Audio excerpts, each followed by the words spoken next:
Alright guys, today we're going to take a look at part 2 of lesson 1-3, which is the piecewise defined functions. Yesterday we looked at being able to read a piecewise graph and interpret it. In example 1, example 2, we looked at graphing the piecewise functions and talking about their domains and ranges. And here in example 3, we're going to look at each graph and then determine what the rule for that said graph may be. We're going to break these down in segments. When I look at this graph in part A, I see 3 segments. I see a segment, make my highlighter a little bigger.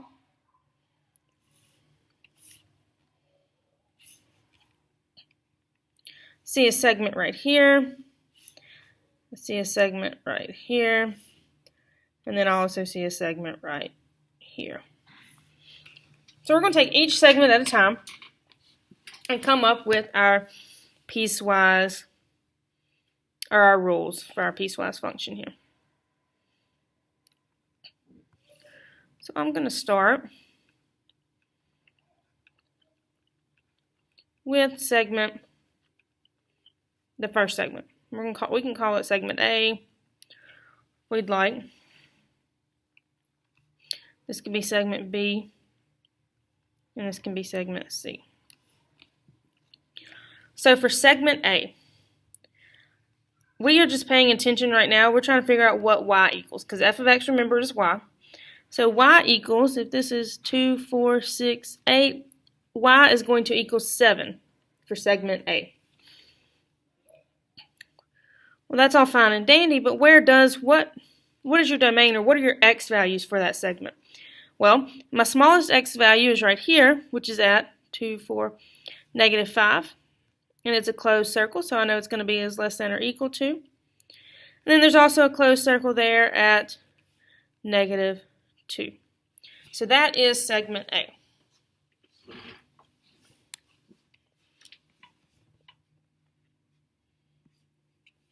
Now for segment B.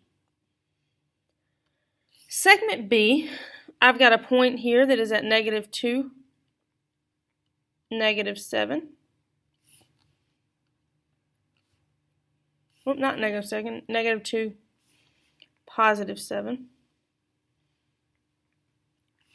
And then I've got another point here at 3, 2.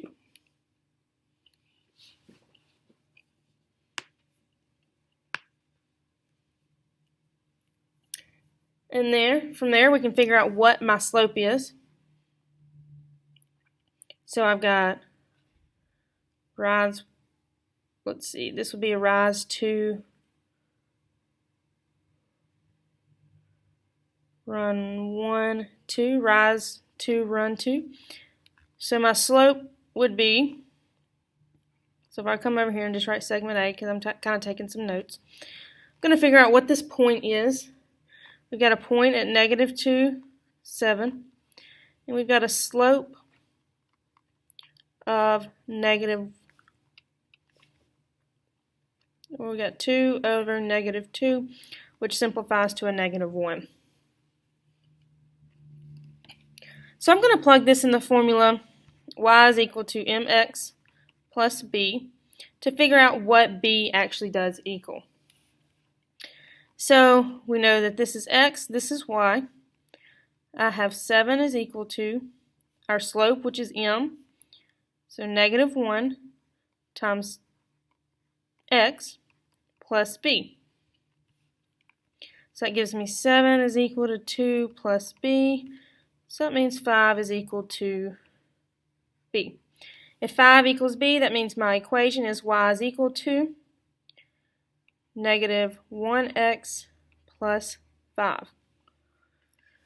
So the second part over here, that was actually segment B this whole time, guys. Sorry about that. Segment B. I can write this rule of negative x plus 5. Well, what are my x values? I've got an x value from negative 2 to positive 3. Both closed circles. So negative 2 is less than or equal to x, which is less than or equal to 3.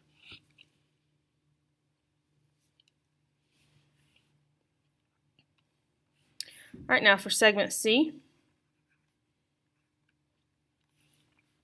Got a point at 4, 5 that is open. Then I got a point at 6, 9.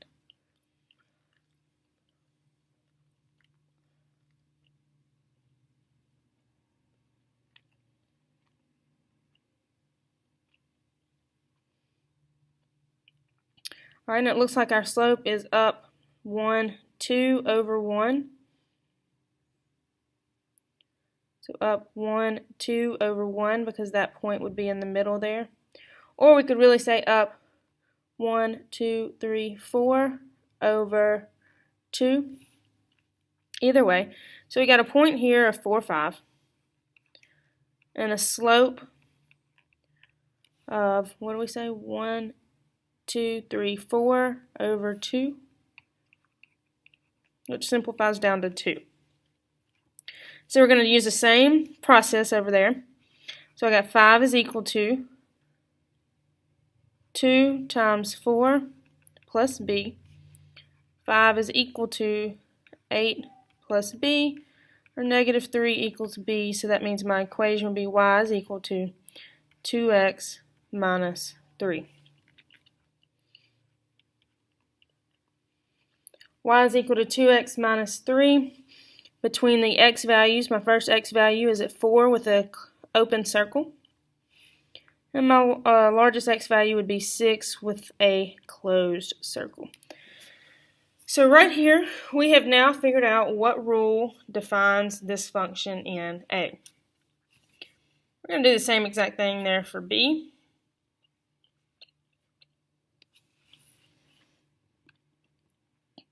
So again, I'm going to have segment A that I'm going to focus on.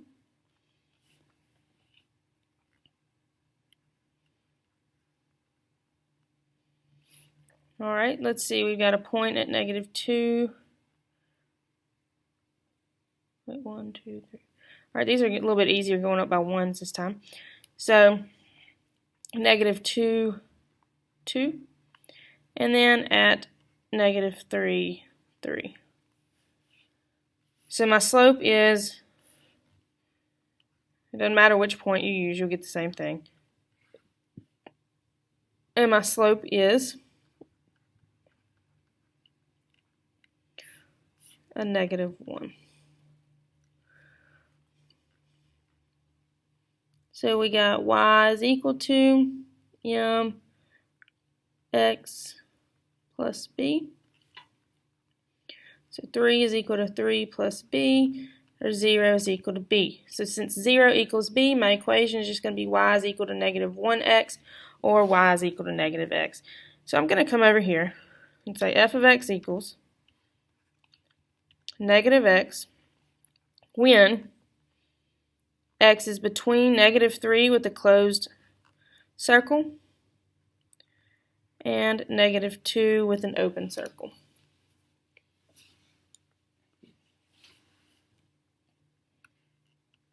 Alright, now segment B is pretty easy. It's a straight line. So we just figure out what our y value is there. Our y value, Our y value is 1. When x is from negative 2 is my smallest x with a closed circle to positive 1 with an open circle. Closed circle, open circle. And then my last segment. I've got a point at 1, negative 1, and a point here at 2, 3. So my slope is 1, 2, 3, 4 over 1. So it's a segment C. 1, negative 1. And my slope is, what did I say, 1, 2, 3, 4 over 1. So my slope is 4. So I get y is equal to mx x plus b. We don't know what b is yet. So negative 1 is equal to 4 plus b. So that means negative 5 is equal to b. So my equation would be y is equal to mx plus b. So 4x minus 5. If x is between 1 with a closed circle and 2 with a closed circle.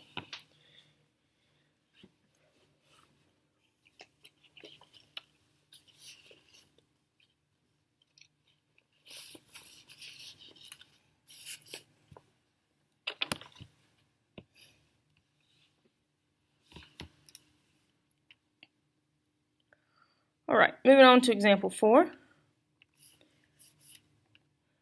We are asked to rewrite the function, or rewrite each function as a piecewise defined function instead of one function.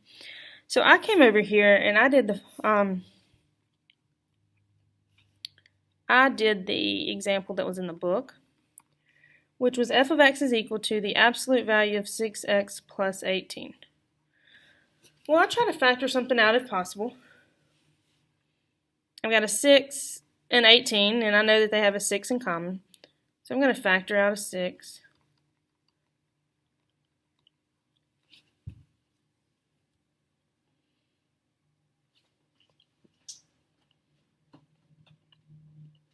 And then from there, I'm going to take it out of my absolute value bars.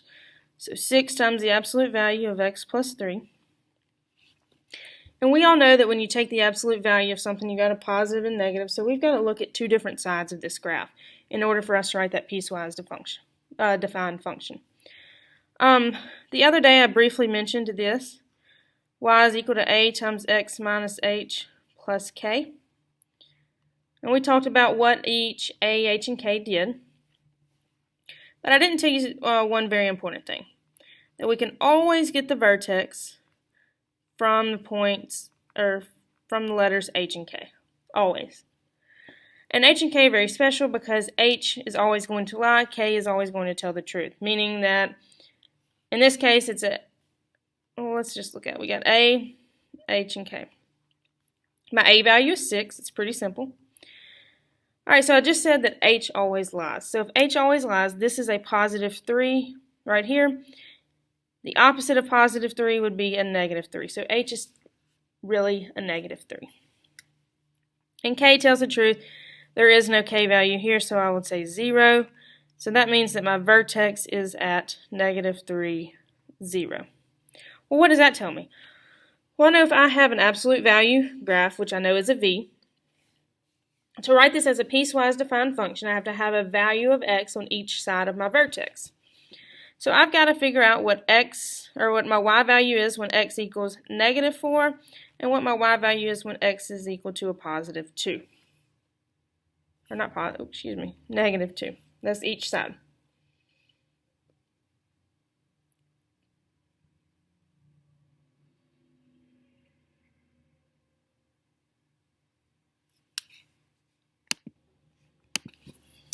Alright, so like I said, we take one number above the vertex, one number below the vertex, because we're looking at an absolute value equation. And an absolute value equation is basically two linear equations that have been pieced together. And on the left side of our graph, you know the left side of a number line is always negative, the right side is positive. So we're going to break down, in order for us to check to make sure we did this correctly, we're going to break it down and break our original equation apart. So if the left side is negative, we're going to rewrite it as y is equal to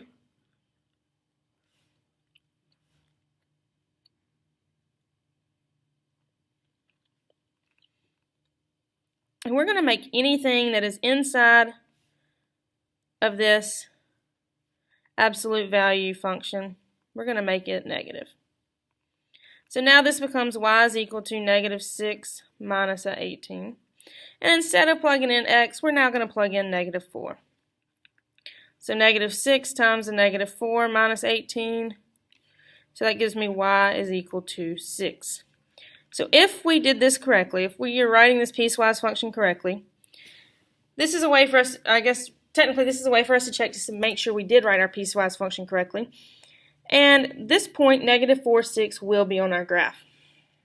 So we're going to try it also for 2, but this is on our positive side of our absolute value function. So there is nothing for us to change. We're just going to take it just as it looks, except for we're going to drop those absolute value bars, and we're going to have 6x plus 18. So I've got y is equal to 6 times negative 2 plus 18, and I get y is equal to 6. So I've got a point at negative 2, 6, it says. Well, we can always check. Like I said, this is just a way to check. It's not necessary to do it. So I got 6x plus 18. So we had a point supposedly at negative 4, 6. So let's see.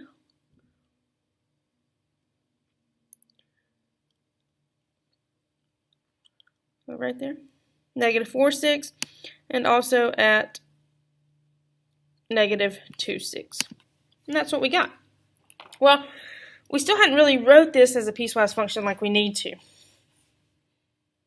So what we are going to do now is we're going to say f of x equals,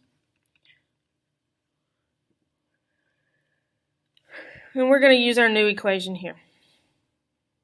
We're going to use these two equations. We're going to have negative 6x minus 18, and that is going to be when x is less than, and this is where our vertex is super important, because this is what we're going to look at. That's going to be when x is less than whatever our vertex is. And in our case, our vertex is negative 3. Negative 4 was less than 3, that's why we wrote less than. Then we're going to have 6x plus 18. And that's going to tell me when x is greater than or equal to whatever that vertex is.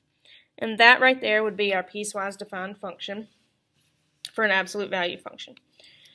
So what I want you to do real quick is on your notes, I just want you to scribble this out, because we may use this information or this area below here to kind of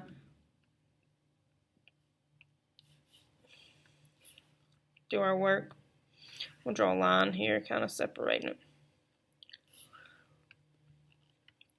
Alright, so we're going to follow the same steps that we just did.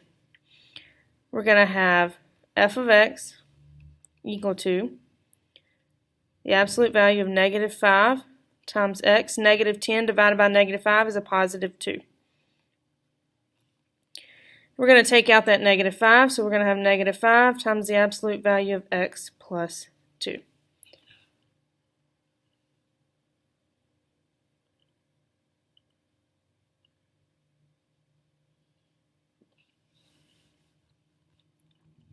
We got a equals to negative 5. Remember, h lies, so h equals negative 2, and we have no k value. So that means my vertex is at negative 2, 0. And that's how we're going to determine what our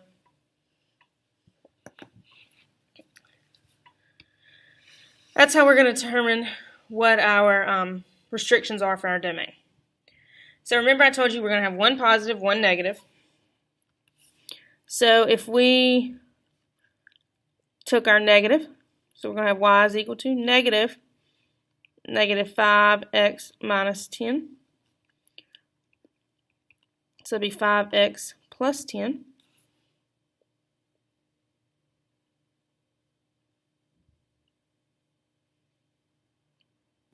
And then we'll have our positive as well, which would be y is equal to, and nothing changes. So when I write my function, I get f of x is equal to, we're not going to do all that checking just to save us a little time, 5x plus 10 was on our negative side, so we're going to say when x is less than negative 2. And negative 5x minus 10 when x is greater than or equal to negative 2.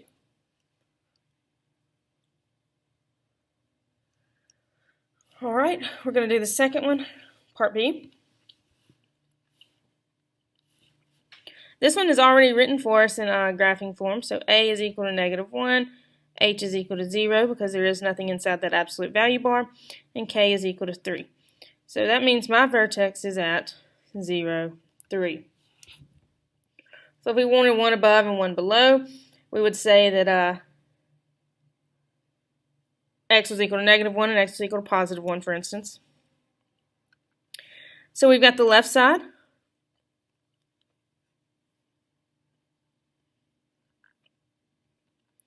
Where I've got the opposite of -x, because we make everything inside our absolute value bar negative, +3. And y is equal to the opposite, or negative, and then we pull what's in our absolute value bar out, +3. Two negatives make a positive, so my equation becomes x plus 3. So when I write this as a piecewise defined function, I would have f of x is equal to x plus 3 when x is less than 0, and -x plus 3 when x is greater than or equal to 0.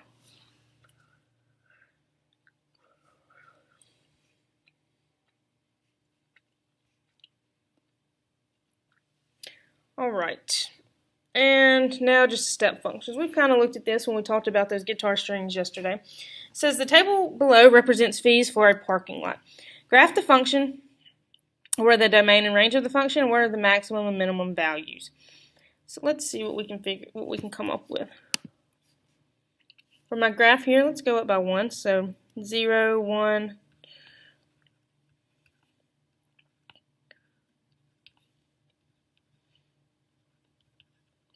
and we need to go to 25, so we could probably go 5, 10, 15, 20, 25, 30, and we don't need to really go any further. So if I park between 0 and 3 hours, 0 is an open circle, and then 3 hours would be a closed circle. It would cost me $10. I was parked in a parking lot between 3 and 6, where 3 is not included. If we just go a minute over 3 hours, or if we go up to exactly 6 hours, whoops, and I put it in the wrong thing, that would cost me $15.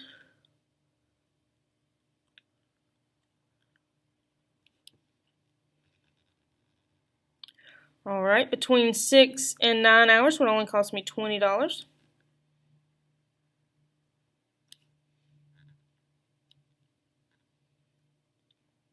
And then between 9 and 12